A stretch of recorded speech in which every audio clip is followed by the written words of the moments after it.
Alright guys, so back working on the Civic and we have some problems. Now, I've been trying to bleed the brakes, which is literally the final thing I need to do to get this car up and running.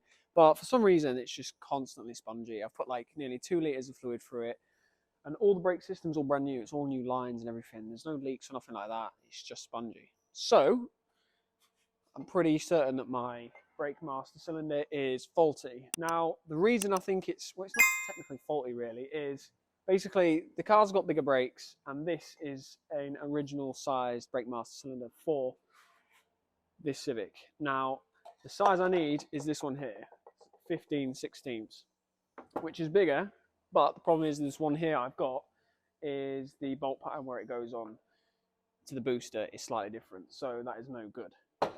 So what I've had to do is order a new master with booster. I've ordered one off a company, but I ordered it a week ago and it's not even dispatched yet. So I'm literally dead in the water waiting for this to arrive for me to carry on. But in the meantime, I've been getting on and doing some other jobs that I want to get finished on the car, which I'll go through, I've got some fresh rubber on all 4 wheels.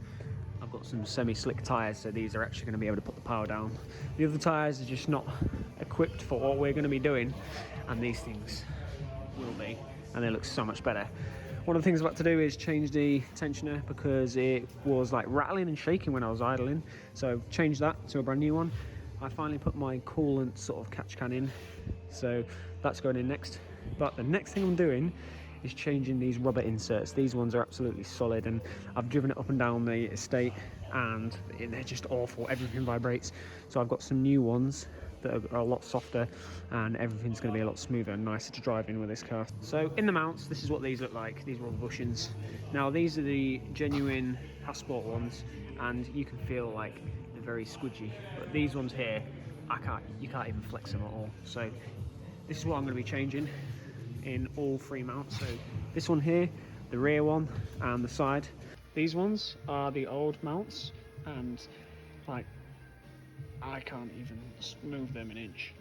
And these ones here are the new ones. And there, look, see how much squishier they are. These ones are like rock hard, and these ones, so they're going to absorb all the vibration from the engine. So inside the car you're not going to have any rattles or shakes and it's just going to be smoother and a nicer place to be. Here's how the mounts work. You've got 2 halves with a collar on it and they slide in there, and then this pin goes through the middle, so when it's bolted up it hits the pin and that's as tight as it goes. So that's another set down that you can get rid of, and this new set to go back in.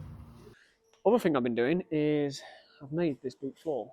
Now I was going to record me making it, but I didn't because I'm an idiot. So I found a bit of plywood, literally outside the unit, and I did a cardboard cutout, and then I've made this and put a bit of fabric on it. But before I put this in for the final time, I'm going to go over the boot floor, because when I got this car I didn't have a boot floor in it, so there's just tools and stuff just chucked in and it all looks absolutely awful. So what I'm going to do is I'm going to spray paint it all red again like it should be, and it'll just tidy it up and make it look a bit better.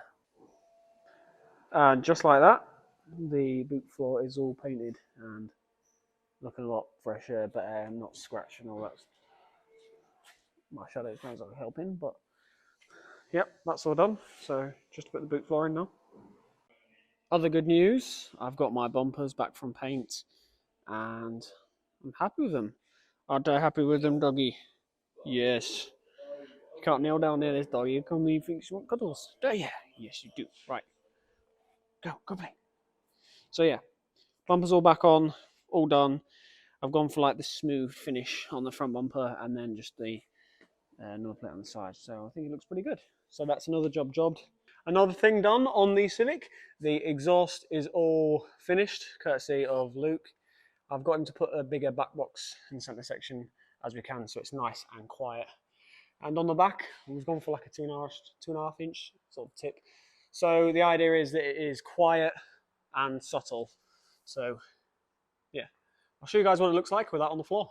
All right, so from the back, you can't really tell it's got an exhaust system on. I mean, when I'm stood up, you can barely see it. So it's going to be pretty cool. The only thing you can really tell this car's modified is like the wheels and tyres. And you wouldn't really expect it's got a 2.4 underneath the bonnet. So subtle is what I'm going for. This video, I was actually planning on driving the car, and that hasn't happened because I'm waiting for this brake, master cylinder and booster. So I ordered one that wasn't quite right. I've ordered another one off another guy, and it's not been dispatched, and I ordered it a week ago. So I've had to get all the eBay involved and get my money back so that I can buy another one. So I still need to buy that. So if any of you guys have got a brake master cylinder and the booster, the 15/16 is the one I'm going for, then let me know because I'll buy it off you. But other than that, that's the only thing holding this back. And I've done all these other little jobs throughout the last couple of weeks to try and keep me busy. So in the next video, hopefully we'll be driving and on the way to the dyno session to actually have some fun in this car. Because right now it's doing my head in. But just goes to show it's not all sunshine and rainbows. There's problems in this. It's not all upgrading and cool and going fast. There's problems along the way, and we just need to get through these and then get going. So I will see you in the next video.